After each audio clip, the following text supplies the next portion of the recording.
Capítulo 6. Más 144 horas, 39 minutos, 19 segundos. Reloj de misión de la Teniente Mackay en las colinas entre la base Alpha y el Pillar of Autumn. De regreso a la base Alpha, las tres columnas paralelas de vehículos eran prácticamente imposibles de ocultar. Más de 30 unidades, incluyendo 4 tanques Scorpion, levantaban polvo visible desde 2 kilómetros de distancia.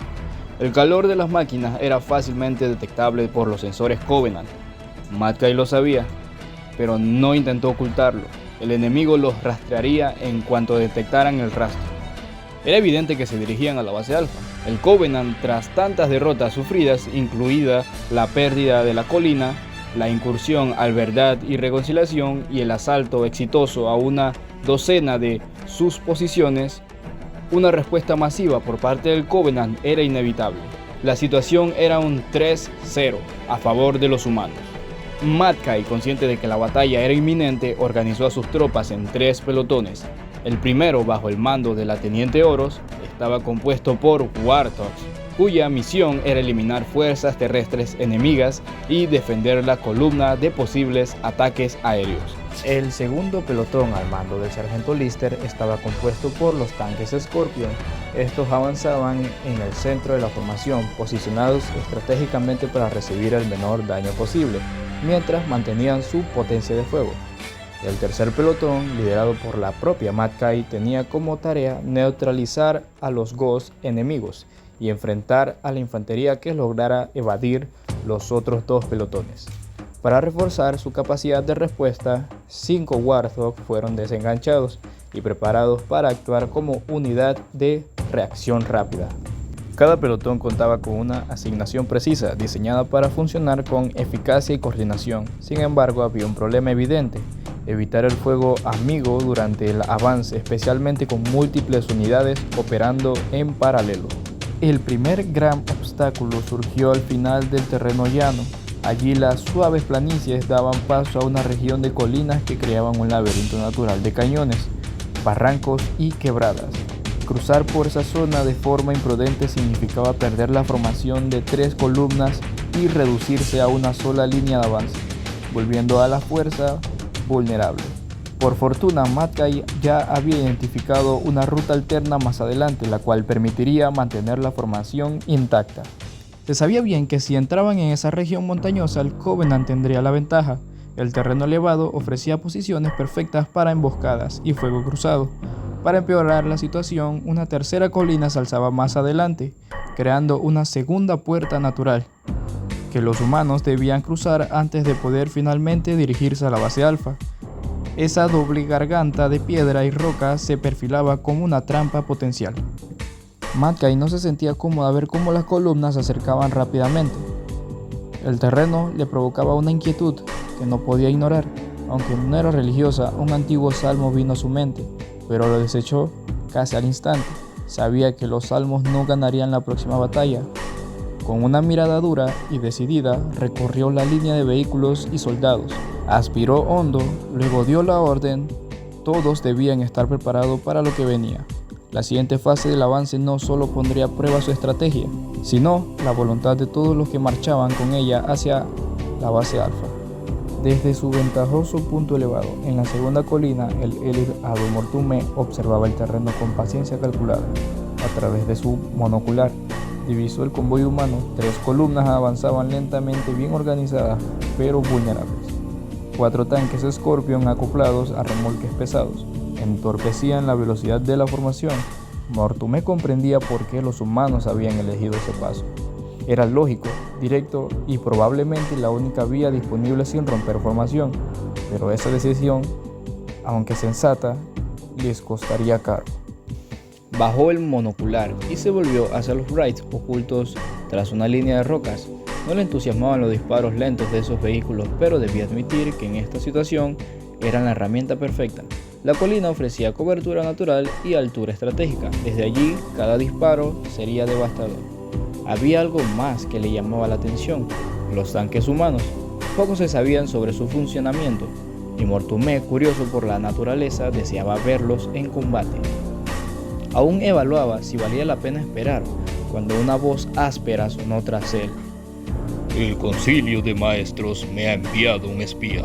Dígame, espía, ¿está usted aquí para observarme a mí o a los humanos? Mortume se giró con serenidad. Ante él se alzaba el imponente maestro de campo Naga Putume.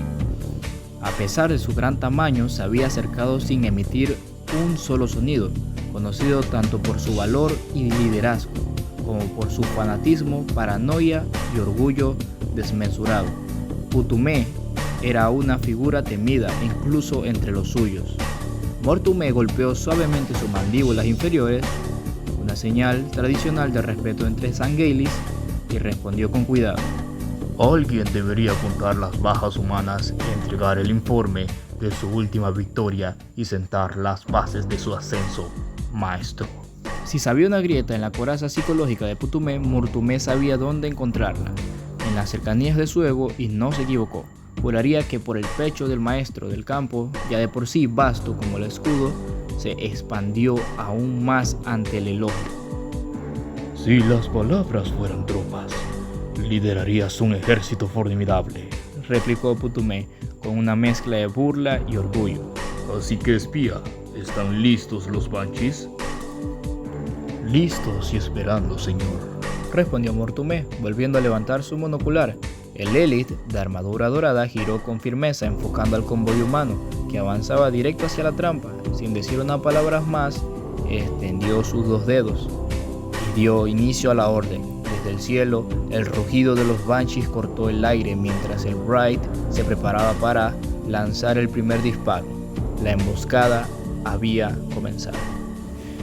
Mackay escuchó el zumbido en el cielo. Primero fue bajo, luego fue creciendo hasta convertirse en un chillido metálico. ¡Banshees!, presionó su micrófono con calma entrenada. Rojo 1 al habla.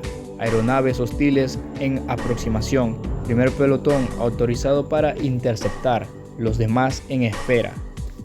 Esto es solo el calentamiento. Manténganse alerta. Hay más en camino.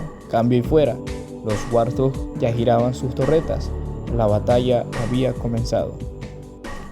5 escuadrillas de Banshees descendieron en formación. La primera volaba tan bajo que el sol brillaba en sus alas. Una vista casi irresistible para Mortume, pero su deber como observador lo mantenía al margen. Al entrar en rango, los pilotos abrieron fuego. El primer pelotón vio las aeronaves emerger del horizonte volando bajo. Aunque sabían que lo ideal era atacar objetivos individuales, aún no habían recibido órdenes claras de la teniente Horus, apuntando justo hacia un punto al oeste del pasaje, y abrieron fuego en masa.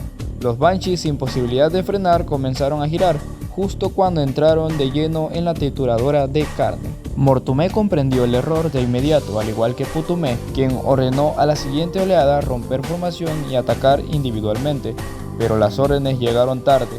8 de los 10 primeros Banshees fueron destrozados, cayendo como copos metálicos al suelo. Un par logró atravesar la tormenta de fuego, abatiendo el artillero de un Warthog y destrozando su torreta antes de replegarse. Los pocos sobrevivientes se reagruparon para una segunda pasada. Mientras el infierno rugía en el valle, Putume ladró una nueva orden por radio desde la primera y segunda colina. Los tanques Wright dispararon proyectiles de plasma azul blanquecino que surcaron en el cielo como cohetes, flotaron brevemente en el aire y luego cayeron con elegancia mortal. Los impactos estremecieron el suelo, aunque ninguno alcanzó blancos. Era disparo de calibración. El verdadero golpe aún estaba por llegar. Mackay oyó por radio a un marín preguntar: ¿qué diablos fue eso? No lo sabían con certeza, pero todos entendían que era grave. Sin dudar, Mackay dio la orden: localicen y destruyan esos tanques Covenant. Los Banshees seguían atacando. Uno disparó su cañón de plasma y explotó un Warthog lleno de munición. Desde las colinas, los Covenant celebraban la destrucción con satisfacción y sed de venganza. Mortume, allí para observar, vio como 2 tanques humanos giraban sus torretas hacia su posición. Dudó por un segundo hasta que uno disparó. El impacto arrasó a varias tropas Covenant. Aturdido, corrió a cubrirse tras una roca. Putume, lejos de alarmarse, soltó una carcajada. Mantengan un ojo en el espía, ordenó. Esto es una batalla real. Afectada por la pérdida de 3 marines y un Warthog lleno de munición, Metcalf empezaba a cuestionar la división de tareas y estaba por liberar a sus artilleros para enfocarse en los Banshees. Pero un conductor, alarmado, le señaló al frente. Pernos de plasma llovían, levantando géiseres de tierra mientras una fuerza de Ghost emergía del pasaje. Metcalf no dudó, gritó por el micrófono: «Unidad Romeo, Rojo 1, conmigo». Golpeó el brazo del conductor. «Murphy, ve hacia ellos. Vamos a despejar ese paso». Su Warthog aceleró, seguido por otros 5, mientras desde las colinas los Wright lanzaban nuevas bolas de plasma al aire. La batalla se intensificaba. Metcalf alzó la vista justo a tiempo para ver las bolas de plasma caer. Estaba por descubrir si los Warthog eran lo bastante rápidos para esquivar el impacto. «¡Vamos, vamos, vamos!», gritaba el artillero. «¡Maldición, maldición!», repetía el conductor mientras pisaba a fondo el acelerador.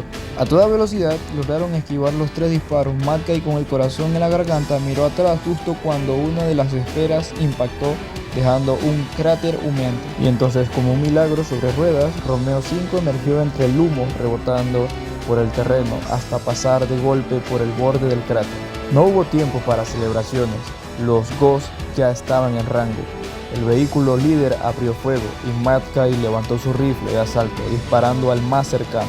El sargento Lister enfrentaba una dura verdad. No importaba si era Ghost o fuego de mortero, debía actuar. El segundo pelotón de Scorpion se acercaba a una zona donde sus cañones ya no podían elevarse lo suficiente para devolver el fuego enemigo. Una última salva era posible antes de quedar inservibles en el combate. «Último grupo a la izquierda, bajen 15 metros. Grupo derecho, flanqueen la colina», rugió Lister. «Tomen esa cima y háganlo ya. No hay tiempo para juegos». Los comandantes de tanque ajustaron su puntería y dispararon. Rezaban por un impacto certero porque enfrentarse al Covenant era más fácil que enfrentar la ira de Lister.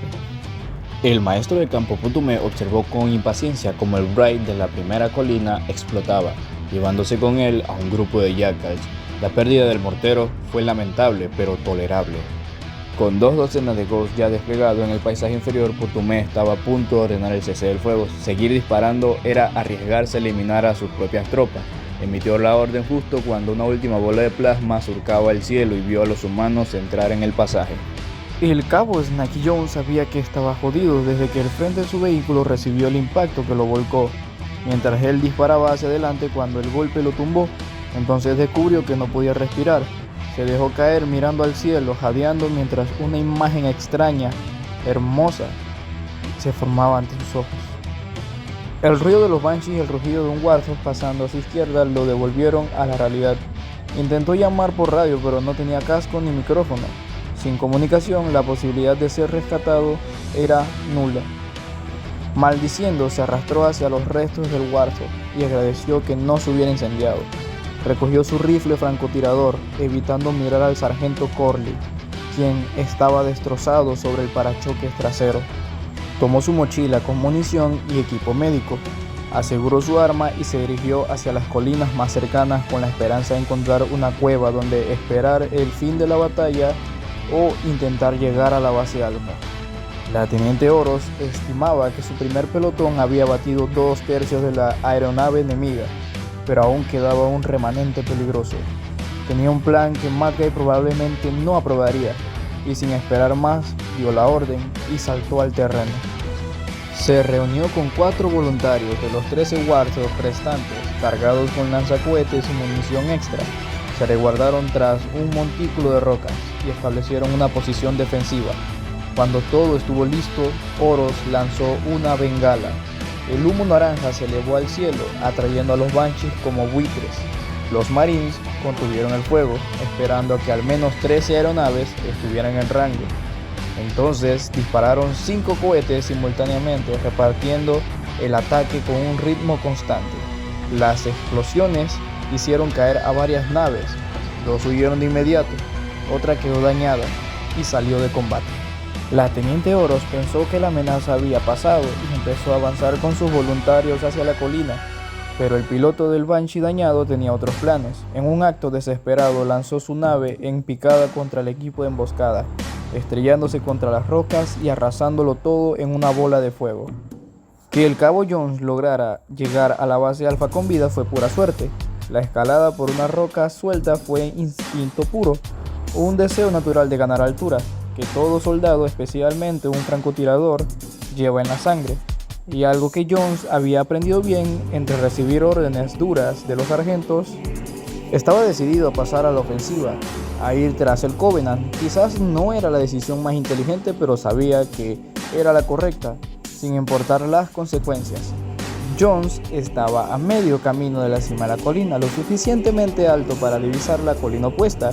Allí las pequeñas siluetas no eran grunts ni jackals, sino elites, los objetivos que él quería.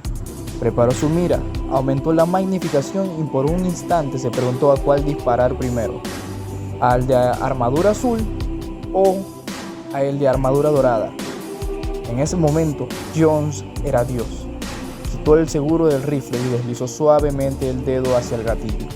Mortumé ya había emergido de su escondite y ahora se mantenía firme junto al maestro de campo Putumé. Mientras el convoy humano avanzaba y giraba por el pasaje a su izquierda, se alzaba una tercera colina, coronada por un Wright. El tanque mortero abrió fuego brevemente y Mortumé albergaba la esperanza de que ese último tanque lograra lo que los otros dos no pudieron, pero los humanos aún estaban fuera de rango y, conscientes de que el Wright no podría causar daño, aprovecharon para alinear sus propios tanques en formación conjunta. Con una sola salva, las 4 rondas impactaron en el objetivo. El tanque mortero enemigo fue destruido y el camino fue despejado. Putumé bajó su monocular con el rostro impasible y preguntó con frialdad: Espía, ¿cómo piensa reportar este informe? Mortumé miró al otro élite con una expresión condescendiente y dijo: Lo lamento, excelencia, pero los hechos son claros y el reporte se escribirá prácticamente solo. Quizás si hubiera desplegado tus fuerzas de otra manera, la victoria sería nuestra. Putumé asintió con un gesto y respondió: Excelente punto. La percepción siempre es algo perfecto. Mortumé estaba a punto de replicar sobre el valor de la prevención cuando, de repente, su cabeza explotó. El cabo Jones mantuvo la puntería para un segundo disparo. El primero había sido perfecto. La bala entró por la base del cuello del élite azul y salió atravesando la parte superior de su cabeza, haciendo que su casco volara mientras una mezcla de sangre y materia cerebral se esparcía. Putumé gruñó y se lanzó hacia atrás, logrando esquivar la segunda bala. Momentos después, los ecos del disparo resonaron a través de las 2 colinas. El maestro de campo envió la posición del francotirador al comandante de los Banshees, gruñendo una orden: Francotirador, mátenlo. Satisfecho de que se encargarían del problema, Putumé se levantó y miró hacia abajo, el cuerpo sin cabeza de Mortumé, que mostraba sus colmillos. Parece que tendré que escribir el reporte por mí mismo, murmuraba, mientras que Jones, furioso de que el élite dorado había esquivado su segundo disparo, escupió al suelo y se prometió: a la próxima eres mío. Mientras los Banshees circulaban en busca de su posición, Jones se retiró hacia una profunda grieta entre las rocas. Por suerte, gracias al botín que había recogido a bordo del Autumn, tenía 20 barras de golosinas para mantenerse. Con el sistema de seguridad neutralizado, el jefe maestro avanzó de regreso a través de la estructura alienígena, dirigiéndose hacia la superficie. Era hora de encontrar el cartógrafo silencioso y completar esta fase de la misión. De repente se escuchó un urgente llamado: Mayday, Mayday, Bravo 22, tomando fuego enemigo, repito, estamos bajo ataque y perdiendo altitud. La voz tensa y rasgada del piloto de la nave de descarga dejaba claro que estaban al borde del desastre. Estamos en camino, respondió Cortana con calma. Como parte del equipo Spartan, la IA añadió: no me gusta cómo suena eso. No estoy segura de qué están logrando los enemigos. El jefe maestro asintió y en su afán por alcanzar la superficie cometió un error en su incursión previa. Había despejado la sala contigua, que parecía ser el centro del control del anillo, y asumió que aún seguía despejada, pero justo entonces un élite equipado con un dispositivo de camuflaje anunció su presencia. Rugió antes de disparar. El fuego de plasma impactó en el pecho del jefe, causando un breve momento de desorientación. Mientras intentaba localizar el origen del ataque, su rastreador detectó un movimiento y apuntó y disparó ráfagas que eliminaron al enemigo. El jefe maestro huyó corriendo hacia la rampa que llevaba a la superficie. Adentrarse demasiado rápido en esa sala despejada había sido un error estúpido, y estaba decidido a no repetirlo. El hecho de que Cortana estuviera ahí observando el mundo a través de sus sensores hacía que esos errores fueran aún más embarazosos. De alguna manera, el humano esperaba la aprobación de la IA, porque Cortana no era solo un programa más, al menos en la mente del jefe. Ella era mucho más. Sonrió ante la ironía de aquel pensamiento, una interfaz y humano que, de hecho, significaba mucho más. Cortana literalmente estaba dentro de su mente, usando parte de él para procesamiento y almacenamiento. El Spartan completó su ascenso por la rampa y atravesó un pasillo antes de salir a la pendiente que descendía hacia la playa. Cortana le advirtió que mantuviera los ojos abiertos por Bravo 22. Tropas Covenant patrullaban la zona, una mezcla de Jackals y Grunts. El jefe maestro sacó su pistola, ajustó la mira a por 2 y decidió actuar con precisión, disparando de derecha a izquierda. Eliminó al primer Jackal, falló al segundo, pero derribó a un par de Grunts que rondaban la cima de una elevación rocosa que se alzaba frente a él, sobre la playa. Mientras descendían la pendiente, pudo ver los restos de Bravo 22, medio enterrados en un costado de la formación rocosa. No había señales de vida. La tripulación probablemente había muerto en el impacto, o si habían sobrevivido, fueron ejecutados por el enemigo. La posibilidad de que la tripulación hubiera sido ejecutada enfureció al Spartan. Volteó a la derecha encontrando un Jackal sobreviviente y lo eliminó rápidamente. Cambió de arma y continuó descendiendo la pendiente hasta llegar a la arena. Fue un corto paseo entre restos humeantes y cuerpos dispersos. Las quemaduras de plasma en algunos cadáveres confirmaron sus sospechas. Cortana le recordó que no olvidara recoger el lanzacohetes, sabiendo bien lo que les esperaba cuando volvieran a buscar la sala de control. Siguiendo el consejo, el jefe decidió no caminar más y se dirigió hacia un Warthog que, tras soltarse durante el vuelo, había caído cerca. Se acercó, tomó posición y empujó el vehículo. El metal crujió mientras el Warthog cedía y comenzó a deslizarse hacia él. Retrocedió, esperó el rebote y luego avanzó hacia la zona de aterrizaje de la misión, donde la cabeza de playa de los Marines mantenían la posición. Los Helljumpers, quienes habían resistido 2 asaltos durante su ausencia, aún mantenían la posición. Bienvenido al regreso, le dijo Nakabu mientras se acomodaba detrás de una ametralladora de barril. Estoy muy aburrido sin ti. Ella tenía el rostro manchado con suciedad, un tatuaje que decía "corta aquí" en la circunferencia de su cuello y un cuerpo fornido. El jefe observó las trincheras apresuradamente cavadas, los refugios en zigzag, la gran pila de cadáveres Covenant y las quemaduras de plasma que marcaban la arena. Sí, puedo verlo, dijo. Una SPC con pecas en el rostro saltó al asiento del pasajero llevando un rifle de plasma capturado. El Spartan se volvió hacia donde había venido y avanzó a lo largo del borde de la playa. El agua salpicaba y él deseaba poder sentir la humedad sobre su rostro. A 1 kilómetro de distancia, un hunter llamado Igido Nosahurru resoplaba mientras patrullaba la plataforma aún manchada con sangre de Covenant. La noticia había llegado del Elite Tsukasa-mame. Un solo humano había matado a 2 de sus hermanos unas pocas horas antes y ahora se acercaba para atacar su recién establecida posición. Eso era justo lo que Hurru esperaba. Para él y su hermano Ogada Nosa Fasu, esta era una oportunidad de honor. Matar al alienígena que había humillado a su especie. Así que cuando Hurru escuchó el característico rugido del motor de un vehículo humano y lo vio aparecer por las cabeceras de la plataforma, ambos hunters ya estaban preparados. Afasu, como era costumbre, tomó la iniciativa. Tenía un instinto para el combate y cierta elegancia brutal con el cañón de barra de combustible montado en su brazo derecho. Los dos se colocaron directamente frente a la entrada, hombro con hombro, dispuesto a impedir cualquier intento de infiltración. Si el vehículo era una artimaña, una distracción para que el humano se colocara por detrás no funcionaría. Fasu esperaba pacientemente, calculando cuando el vehículo entró en rango.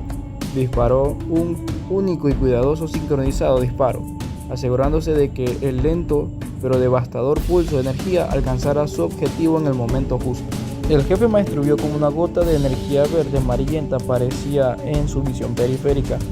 Sin pensarlo, giró el volante bruscamente hacia la fuente del disparo, buscando reducir el perfil del vehículo y dar al artillero una oportunidad de disparar, pero fue demasiado tarde. El pulso de energía impactó contra el costado del Warthog y lo hizo girar violentamente sobre sí mismo. Todos los ocupantes salieron despedidos por los aires. El jefe logró aterrizar de pie y se incorporó rápidamente, justo a tiempo para ver cómo un Hunter descendía desde la estructura superior, aterrizando con un estruendo que sacudió la tierra. Flexionó sus rodillas colosales para amortiguar el impacto y comenzó a avanzar. Tanto la cabo como la soldado de rostro pecoso ya estaban de pie, pero la cabo, que jamás había enfrentado a un Hunter, ni siquiera visto uno, cometió un error fatal. «Vamos, Husky, carguemos a estos bastardos», gritó con valentía imprudente. «No, repliéguense», rugió el jefe maestro, mientras se agachaba para recoger el lanzacohetes, pero incluso mientras gritaba, sabía que no había tiempo suficiente. Quizás otro Spartan podía haber alcanzado a detener la embestida, pero los Helljumpers no tuvieron oportunidad. La distancia entre el monstruo y las dos Marines se habían acortado demasiado y no había forma de escapar.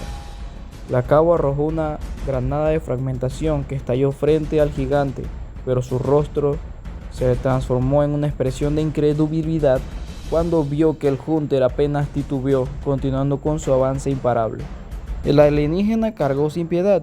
Su gigantesco escudo golpeó con violencia brutal a la soldado Husky, destrozando sus huesos y lanzando su cuerpo como una muñeca rota contra el suelo. Aún consciente, Husky apenas tuvo tiempo de mirar hacia arriba justo cuando la enorme bota del Hunter descendía, aplastando su rostro con un crujido final. El jefe maestro ya tenía el lanzacohetes al hombro, listo para disparar, pero entonces la cabo se interpuso en su línea de fuego, avanzando con determinación ciega. El Spartan gritó para que se apartara y se movió lateralmente en busca de un ángulo claro, pero no lo logró a tiempo. El siguiente disparo del Hunter le abrió un agujero del tamaño de un plato en el pecho a la cabo. Su cuerpo se desplomó sin vida. El jefe apretó el gatillo. El primer cohete salió disparado hacia el monstruo.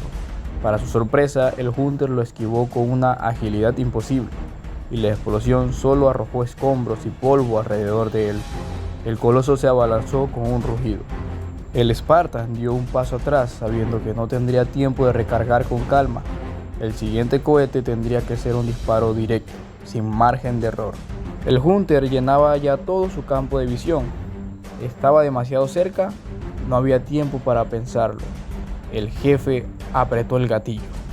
El segundo proyectil conectó de lleno. El impacto le atravesó el torso, arrancando parte de su columna vertebral.